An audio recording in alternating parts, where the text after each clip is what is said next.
Son as 8, as 7 en Portugal.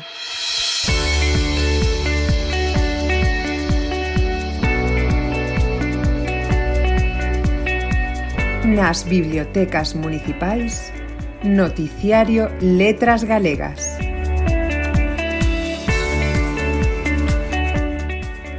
Jorge Castro e Susana Poste. Moi boas noites. Perdemos xa conta dos anos que o mundo da cultura galega levaba esperando por este recoñecemento a don Ricardo Carballo Calero. Unha homenaxe reclamada desde hai moito tempo e que parecía que nunca ia chegar. E chegou. Chegou nun ano moi especial. Tan especial que os actos presenciais para celebrar a festa das nosas letras son adiados para o mes de outubro. Pero nós, nas bibliotecas municipais, festexamos a través das ondas este feliz acontecemento que é o recoñecemento do traballo que pola lingua e pola literatura fixo este versátil ferrolán. E a él dedicamos este noticiario especial. Desde os estudos centrais da Sagrada Familia falanlles Susana Pose e Jorge Castro, e nos controis e na produción Noelia Pedreira. Susana Pose, boas noites. Ola, boas noites. En efecto, hoxe Galiza está de festa, porque festa é a celebración da nosa lingua e das nosas letras. Como cada ano, desde 1963, a Real Academia Galega festexa no 17 de maio o Día das Letras Galegas. E cada ano unha escritora ou un escritor é elixido para recibir o recoñecemento público pola sociedade. Don Ricardo Carballo Calero ven sendo proposto durante os últimos 7 anos sen que a súa figura resultase reivindicada. Así é, Carballo Calero é o noso protagonista do noticiario hoxe. Un profesor inxustamente excluído de moitos círculos literarios e culturais nos seus últimos anos de vida por ter defendido a opción reintegracionista do galego. Pero, quen era Carballo Calero? Coñecemos a súa figura máis salada polémica en torno á norma ortográfica? Pois, para saber algo máis de quen era este profesor ferrolán, escoitamos unha breve biografía que elaborou o noso compañeiro Santiago Mosteiro.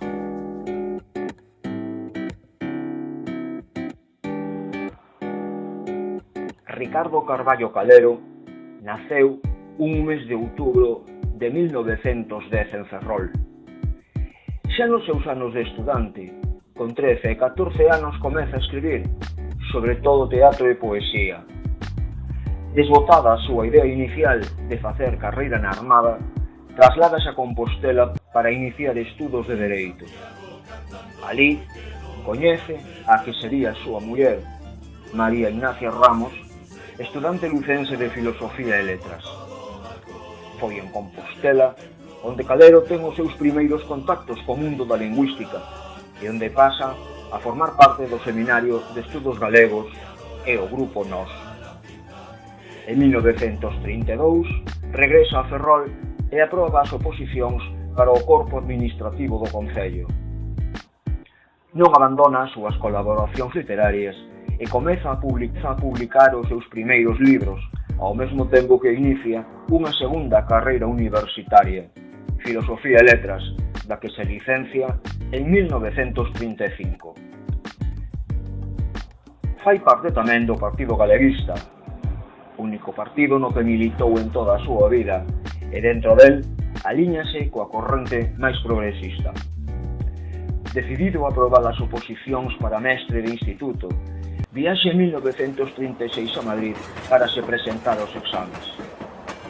A Guerra Civil sorprende o alí e inicia un duro periplo no exército republicano. Ao rematar a guerra, foi condenado a 12 anos de reclusión no cárcere de Xaén, dos que só cumpriu 2, e pasou a liberdade condicional. Por fin, en 1941, pode regresar a Ferrol e decide abandonar toda actividade política. Como represaliado, é privado da súa praza no Concello e ten que subsistir de modo precario, dando clases en academias privadas e como pasante de abogados. Foi no ano 1950 cando acepta a dirección extraoficial por estar aínda baixo liberdade condicional, do Colexio Fingoi en Lugo, un centro seguidor da pedagogía da institución libre de enseñanza. Ali exercerá o seu labor docente ata 1965. Será cando publique a que se considera a primeira novela escrita en galego desde a Guerra Civil, A xente da Barreira. Participa tamén na fundación da Editorial Galaxia, doutórase cunha tese sobre literatura galega contemporánea e pasa a formar parte da Real Academia Galega. En 1965 aproba a oposición para profesor de secundaria e trasládase coa súa familia para Compostela a obter praza no Instituto Femenino da cidade, o Rosalía de Castro. Ao mesmo tempo, faise cargo da materia de galego medieval na Facultade de Historia, ata que en 1971 é designado como o primeiro catedrático de galego da Universidade de Compostela. A partir de aquí, comeza a elaborar materiais de referencia e estudo entre os que sobresaen a historia da literatura galega contemporánea e a gramática elemental do galego común. Xubílase como catedrático en 1980, aínda que seguiu acudindo ao seu despacho na facultade como catedrático emérito. Neste período é relegado da oficialidade cultural, excluído de recoñecementos e méritos pola súa defensa do reintegracionismo. Nos seus últimos anos recupera a actividade creativa, tanto no teatro como no ensaio, a narrativa e, sobre todo, a poesía. El considerouse principalmente poeta. Aínda así, no ano 87, con 76 anos de idade, publica a súa gran novela, Escorpio, recoñecida co Premio da Crítica e que, en gran parte, autobiográfica. Morre na súa casa de Santiago o 25 de marzo de 1990.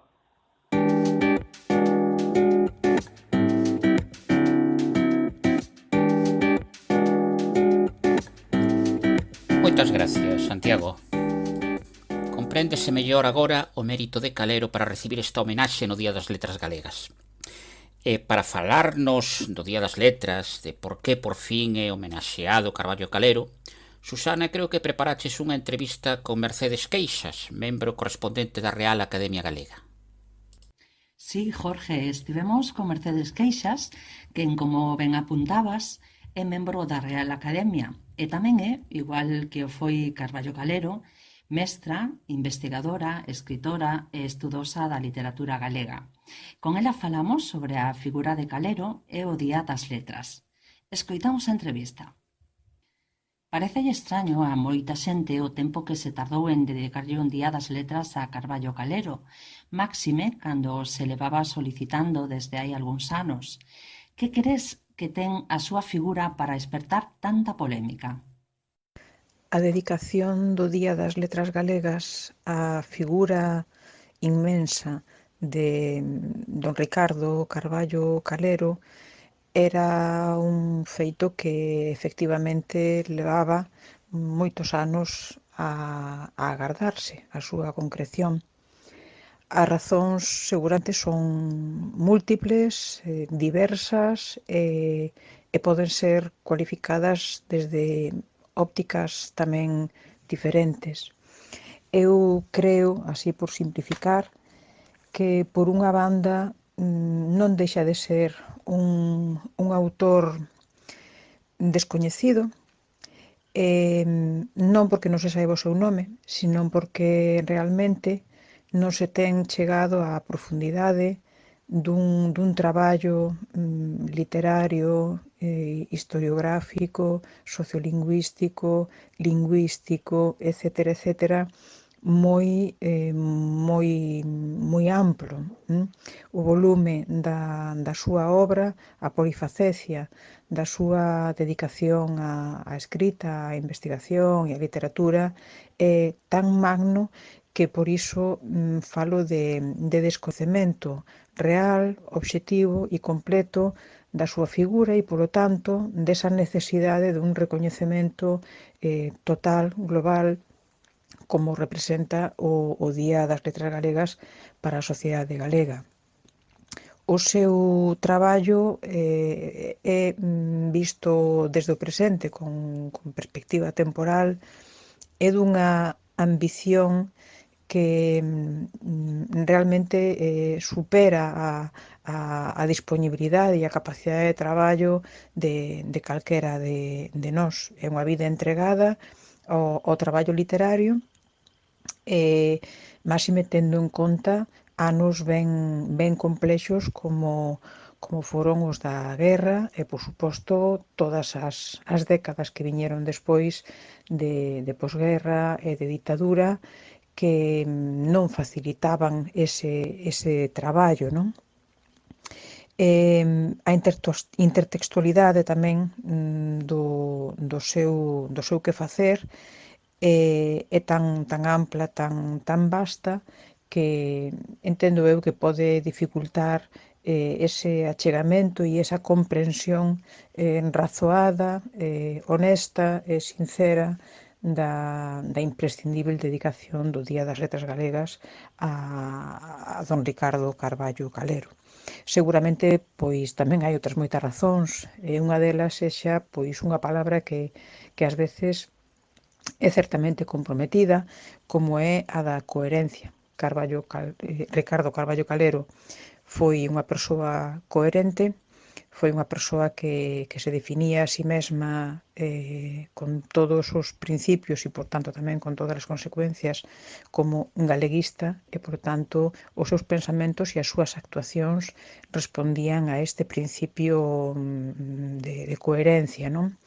Unha máxima que non sempre foi ben comprendida en momentos históricos diferentes do século XX, por moitas persoas, tamén por institucións, por representantes e organismos de poder, e, polo tanto, pois, esa non disposición a ser unha persoa moldeable, digamos, ou adaptable ás circunstancias, probablemente, pois, tamén non axudou a que este recoñecemento tivese chegado antes.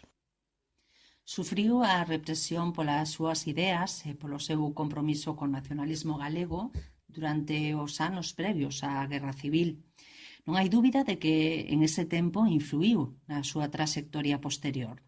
Ata que punto crees que poder un antes e un despois nesa trayectoria entre o Carballo estudiante en Compostela, activista en Ferrol, e o Carballo represaliado en Ferrol, profesor en Lugo e profesor en Compostela despois?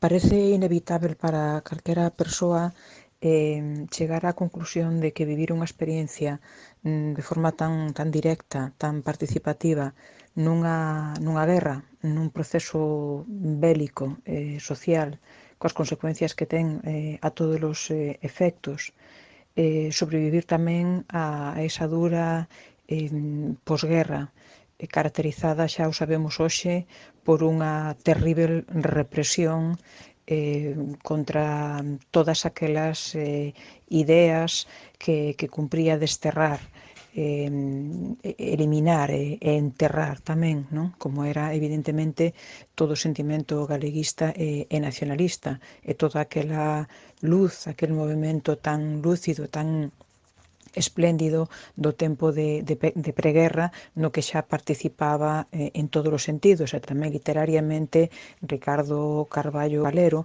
Parece mentira, digo, pensar que superar todo isto poida ser doado e non marque un antes e un despois na biografía de calquera. Seguramente eu sempre penso que somos incapaces de imaginar o desgaste e a factura que pode pasar en calquera biografía. En calquera caso, repasando a de Carballo Calero, podemos ver que malia todo o que pasou, todo o que sufriu en primeira persoa, en carne propia, encarceramento, represión, inhabilitación para poder desenvolver libremente o seu traballo, etcétera, etcétera, eu o que percibo na súa biografía é sempre un afán de superación, unha vontade e unha vocación de traballo inmenso, dende todos os espazos, dende todos os lugares os que coa súa mestría, coa súa intelixencia, coa súa capacidade de traballo podía chegar. E así é como atopamos a un Carballo Calero que lonxe de caer ou na tentación ou na táboa de salvación que pode ser a autocensura, por exemplo, ou o afastamento absoluto de todo aquilo que podía condicionalo, que podía alertar ás autoridades sobre a súa vocación, o seu traballo, sobre o seu sentir galeguista ou nacionalista. El, sen embargo, continuou dando pasos adiante. Aí o vemos aprobando as oposicións para ensino medio, accedendo á Universidade de Santiago de Compostela a docencia e sendo en 1972 o primeiro catedrático de Lingüística e Literatura Galega da USC. Eu creo que son feitos moi simbólicos que determinan a rexa personalidade e a convicción tamén do seu compromiso co país, ou como pode ser traballar en ámbitos que evidentemente sabemos que eran fortemente perseguidos, non? E censurados. Aí temos a súa elaboración da gramática elemental, non? Do galego común no ano 66, aínda estamos en tempos de ditadura, ou como non, pois esa historia da literatura contemporánea que compilou, podemos ver en conxunto de maneira integrada e interrelacionada a historia da literatura galega contemporánea, todo o século XIX, e tamén a primeira parte do século XX até 1936. Ou non podemos esquecer todo ese labor de investigación, de levantamento documental e de unha nova visión que era necesaria para ler ben en profundidade a obra de Rosalía de Castro, porque, sen dúbida, do Ricardo Carballo Calero é unha desas pezas angulares na nova interpretación, na nova lectura, na nova iconografía e imaginario de Rosalía de Castro, da que bebemos na actualidade e que conseguiu superar todo ese tempo de sombras, de negritude arredor dunha Rosalía absolutamente incerta e irreal.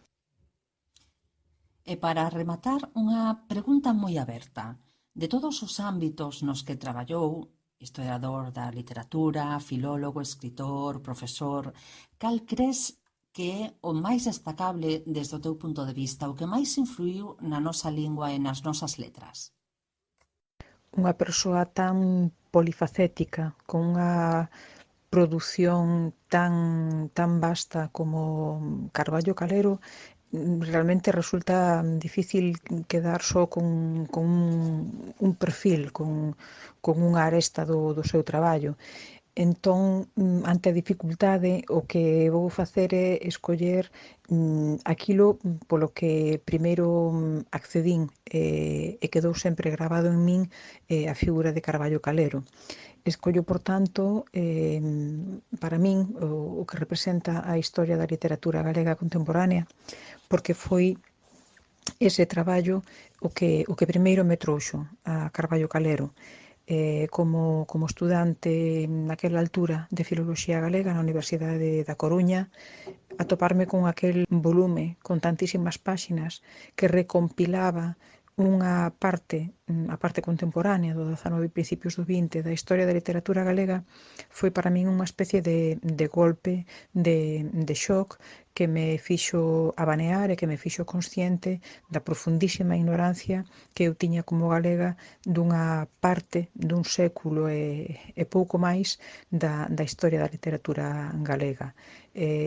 Recordo ese momento despois de varias décadas, como unha sacudida, como un lategazo que me fixo ser consciente da miña ignorancia e ao mesmo tempo asumir un reto moi estimulante que tiña por diante de aprender e de realmente pois facer contas con ese pasado de ignorancia que nos seguía acompañando. E logo, pois tamén para min Ricardo Carballo Calero é unha voz clave, unha autoridade no ámbito da sociolingüística galega contemporánea. Por iso quería rematar con dúas liñas dun dos seus artigos, un xénero tamén de escrita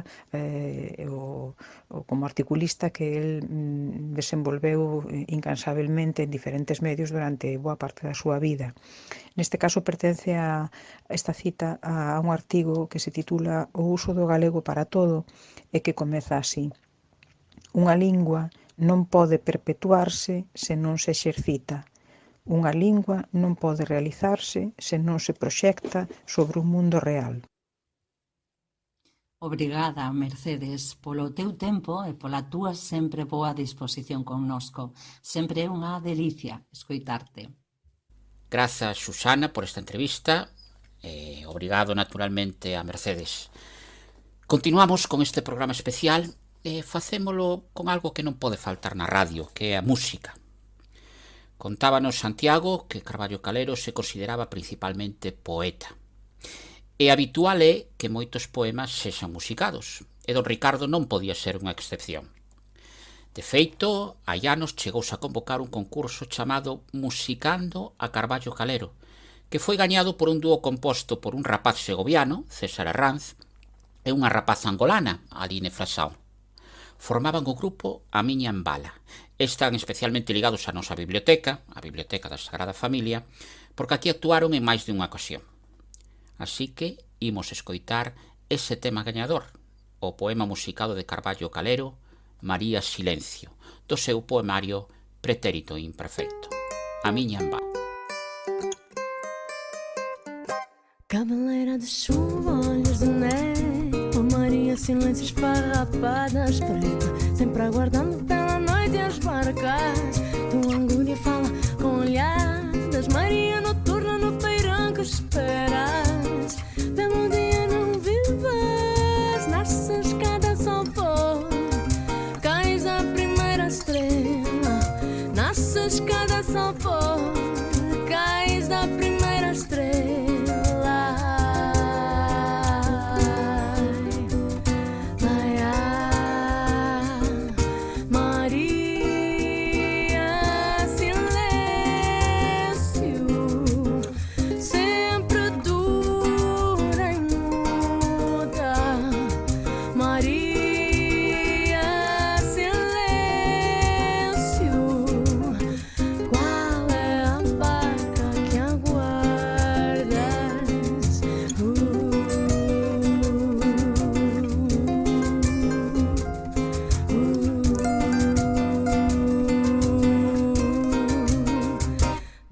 Dos teus olhos fluem rios de sono para ti, sempre dura e gelada, batida pelo vento no peirão. Maria Silêncio roubaria no céu a estrela de mel, na água a estrela de prata para te marcar a fala. Se queres unir flores, dar-te a flor da lua. Se queres unir flores, dar-te a flor da lua.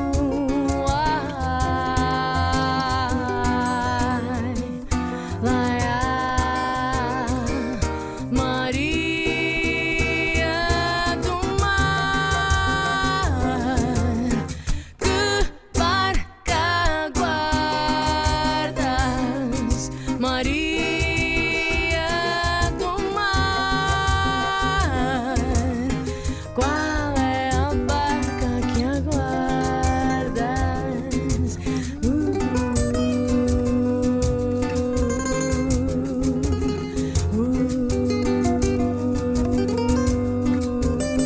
sol?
Ai, vento vestida, Maria silêncio calada.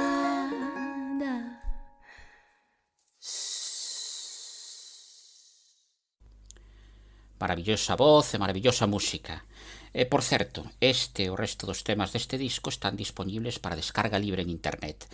Abonda que no buscador poñades a miña embala Carballo Calero e no resultado de GZ Música que vos hai ao principio xa tedes o enlace de descarga. E sinalar que el Infrasound emprendeu carreira en solitario e agora mesmo é quizáis a máis coñecida cantante angolana a nivel internacional.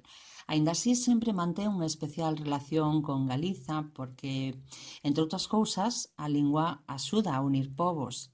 Ela, de Angola, co portugués como idioma nai, nos na Galiza, co galego como idioma nai, dúas linguas irmás, algo polo que Carballo Calero loitou por esa confluencia co portugués. E por iso quixemos traer outra voz da lusofonía para falarnos hoxe en torno a Calero. Michelle Ferreira é de Río de Xaneiro e ela mandounos este pequeno texto, fragmento da novela de Carballo Calero, Escorpio. Unha delicia escoitala nese galego portugués agarimoso do Brasil. Michelle Ferreira. Fragmento do capítulo 1º do Escórpio, de Ricardo Carvalho Calero, na voz de Michelle, da cidade do Rio de Janeiro, Brasil. Antônia deu ontem à luz. Foi um parto normal.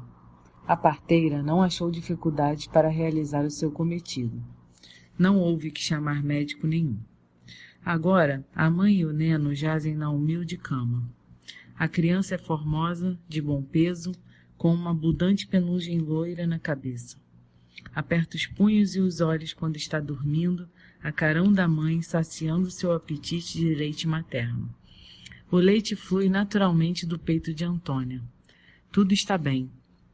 No meio da pobreza que os rodeia, mãe e filho, nessas primeiras horas de vida do pequeno, dão uma sensação de saúde, ainda que o quebranto do parto de Antônia se reflita no apagado azul dos seus olhos, na palidez de suas faces, habitualmente ruivas, e o menino tem esse ar inevitável de coelho encolhido, de coisa imperfeita, de realidade ainda não calhada, que mostram sempre os filhos de homem durante os primeiros tempos do seu viver. Encostada no seu cabeçal que lhe trouxe de abaixo para fazer mais cômoda a sua postura e que coloquei sobre a sua almofada. Antônia bebe em silêncio seu caldo de galinha, obséquio da vizinha do baixo. Obrigados, Michelle, se é que nos estás escoitando. Pero non é ela a única que nos quere facer chegar o seu recoñecemento a Calero.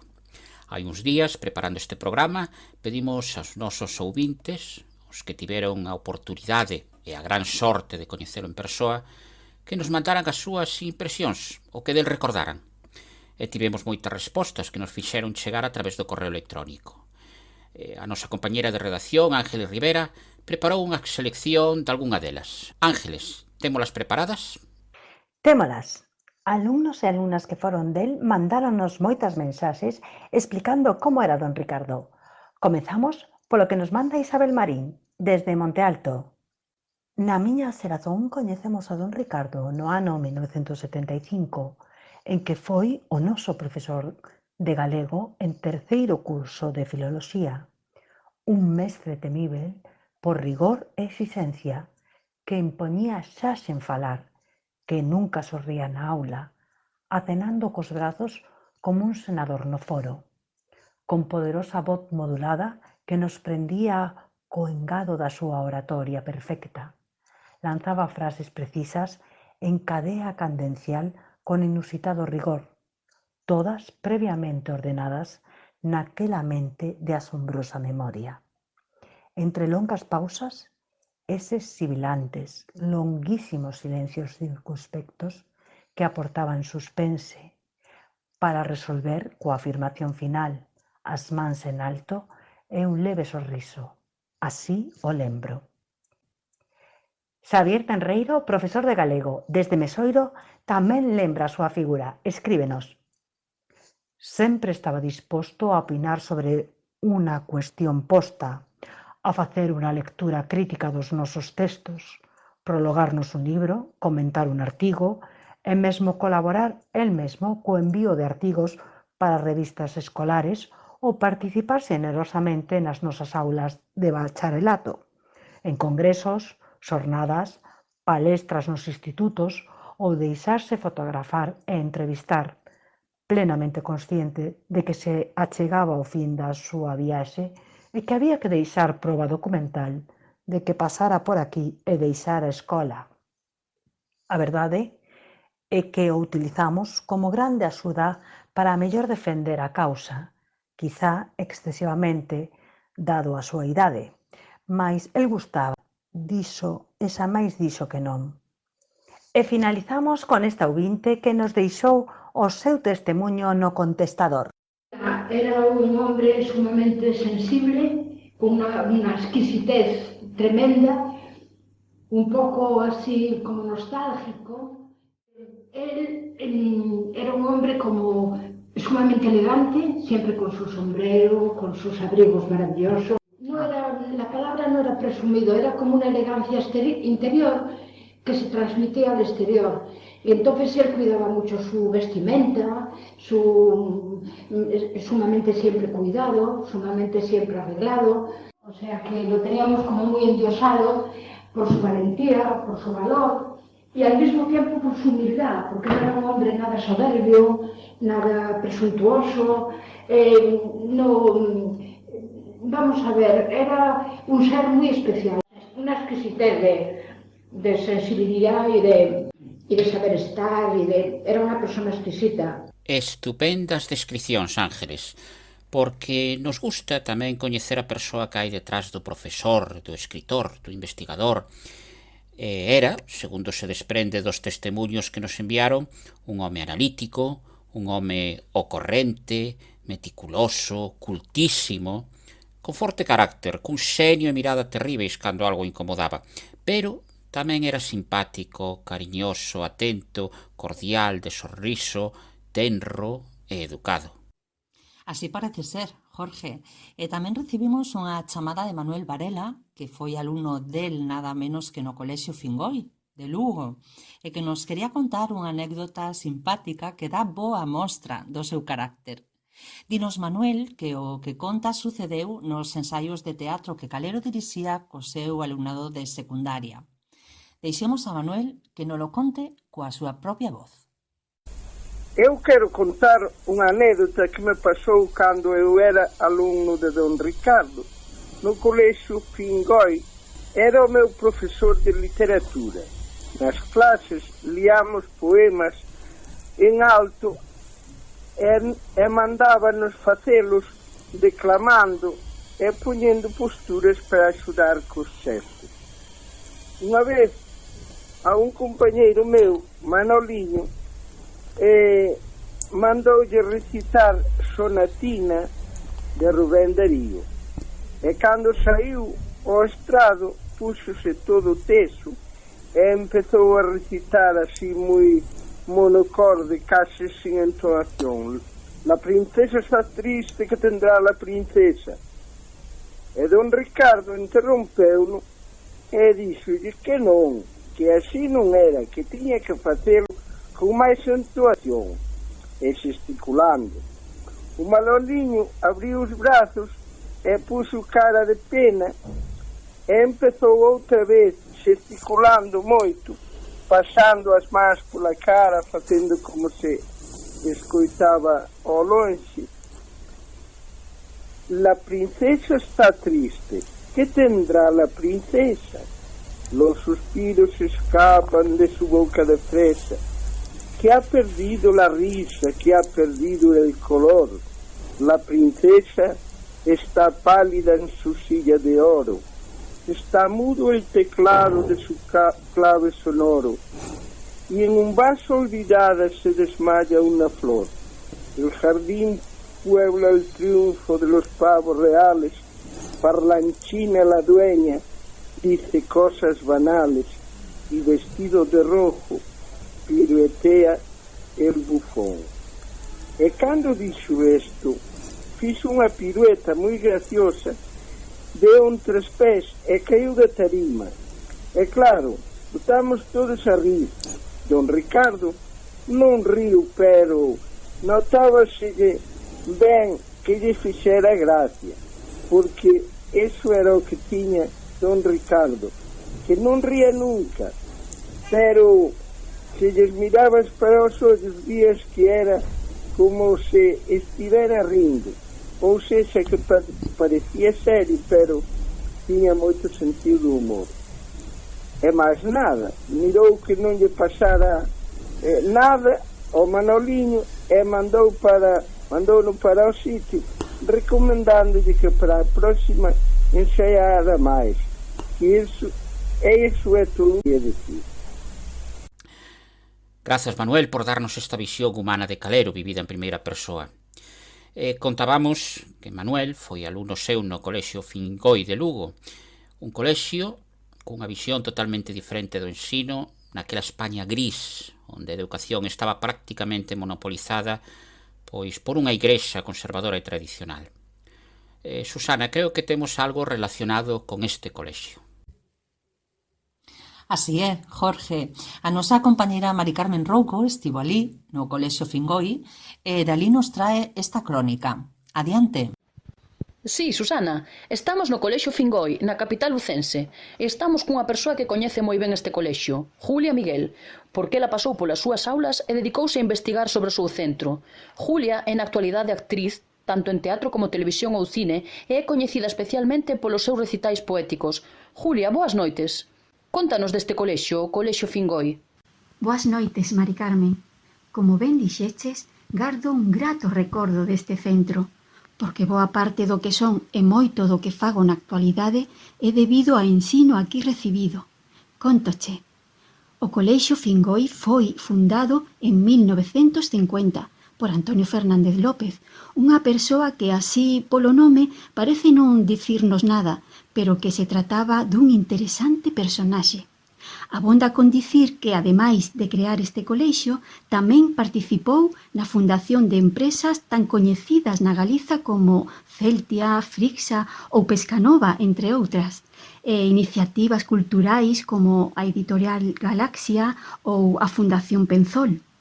E tamén foi o creador da famosa Granxa de Barreiros en 1948, destinada a fomentar a información e capacitación do campesiñado galego e que foi dirixida por Avelino Pousa Antelo.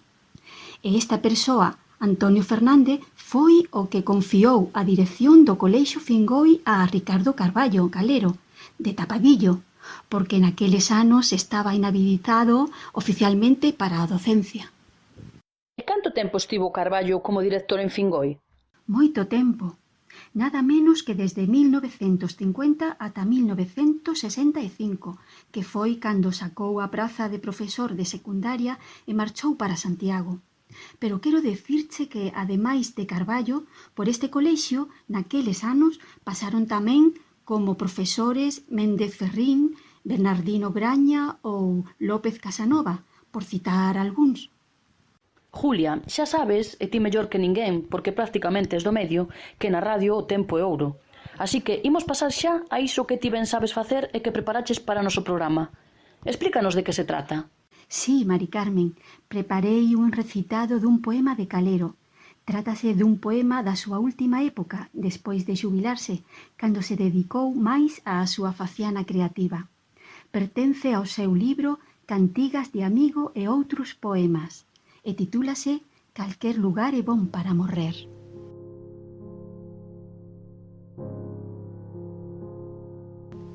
Calquer lugar é bon para morrer. Non se distingue o home da muller. A morte é neutra. Das Tod, en alemán. Xénero e sexo non sempre van da man, pois unha cousa é a anatomía e outra a gramática. Falaz dicotomía. Non vexo a morte feminista ser. Calquer lugar é bon para morrer. Donas do tempo pasado ou do actual, a morte a todas trátavos igual que aos cabaleiros. Violenta. A historia o di. moitas mulleres morreron así. En Rouen foi Joana d'Arco queimada, Antoinette en París guillotinada, en Chapaquiric Jou foi perecer. Calquer lugar é bon para morrer. Eis unha flor para o lume e o mar, a praza, o pazo, ou calquer lugar onde a muller teña o seu pasamento. Érgase a rosa sobre o moimento. Nesta materia non é discriminada. Inés, ferida. Mariana, agarrotada. Merillou, sulagada. Jan, a arder. Calquer lugar é bon para morrer.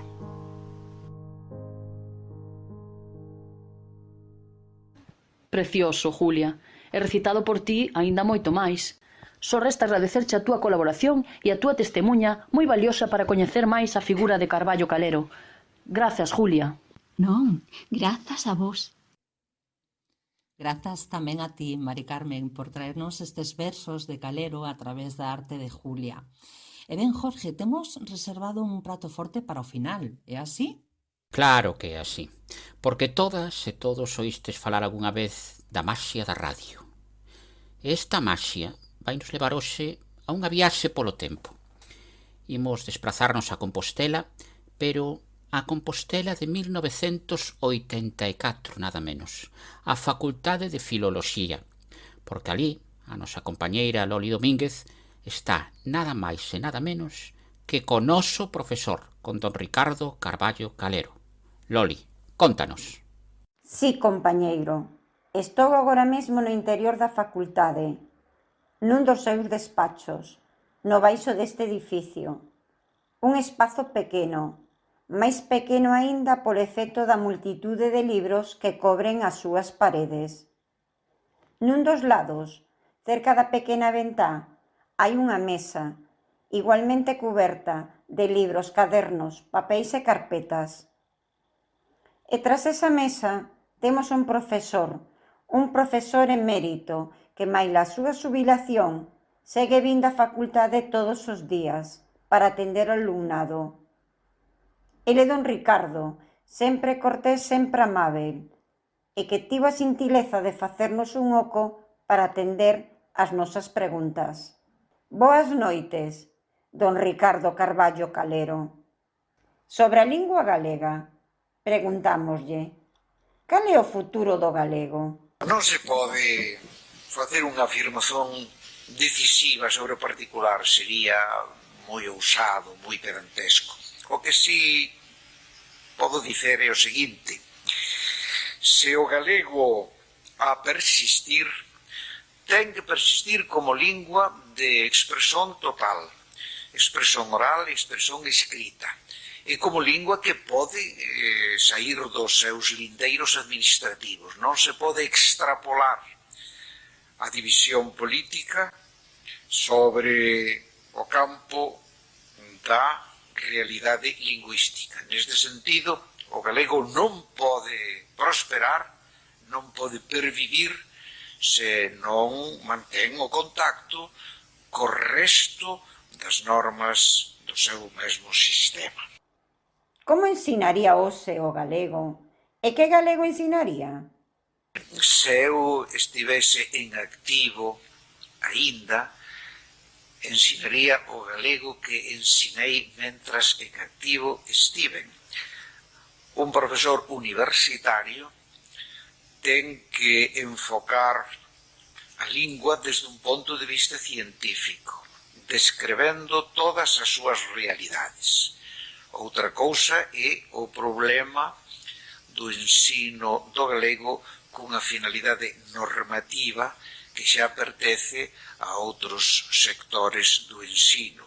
E neste caso, se fose, por exemplo, profesor de instituto de bacharelato de galego, evidentemente ensinaría o galego que existiu historicamente e que existe actualmente, propugnando unha normativa amplia que non excluíra a ningún sector que teña importancia sin aplicar unha dictadura lingüística que resultaría ridícula, pero facendo os máximos esforzos para que o alumno libremente escollese o camiño que resulta, ao meu xuízo, máis beneficioso para o desenvolvemento, para a prosperidade, para a grandeza do noso idioma. E aínda que sexa tópico preguntarllo, que está a facer cada día en pro da lingua galega? Pois non sei realmente o que estou a facer. Sei o que quixera facer.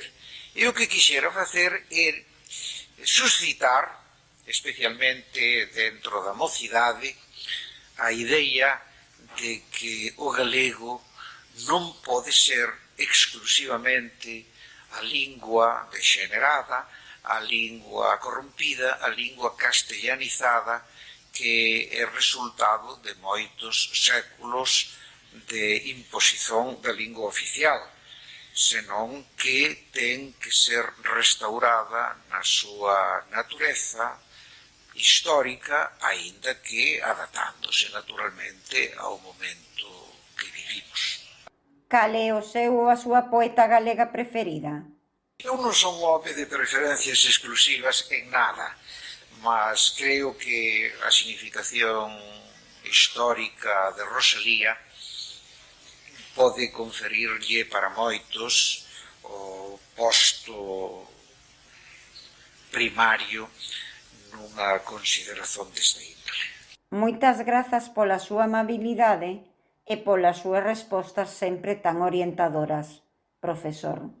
Non lle roubamos máis tempo. Boas noites. Grazas, Loli, por transportarnos no tempo e no espazo. E grazas, obrigadas, a don Ricardo Carballo Calero, aí, onde estea, por todo o que nos achegou ao longo da súa vida e por todo o que significa para as nosas letras e para a nosa literatura. E grazas tamén a todos e todas vostedes, todas esas persoas que están ao outro lado dos receptores, escoitando este noticiario que agora rematamos, que pretendeu ser un humilde homenaxe a un grande das nosas letras. Un ilustre do cal podemos dicir, ou polo menos eu atrévome a dicir, que hai un antes e un despois na nosa lingua a partir da súa figura. Grazas, don Ricardo, polo seu traballo polo galego, polo seu traballo pola nosa cultura, polo noso ensino, polo noso sentido de nazón. E grazas tamén por facer que abramos os ollos ao maravilloso mundo da lusofonía, por recoñecer como irmáns a tantas nacións que comparten a nosa lingua, o galego, o portugués. Moitos parabéns no seu día.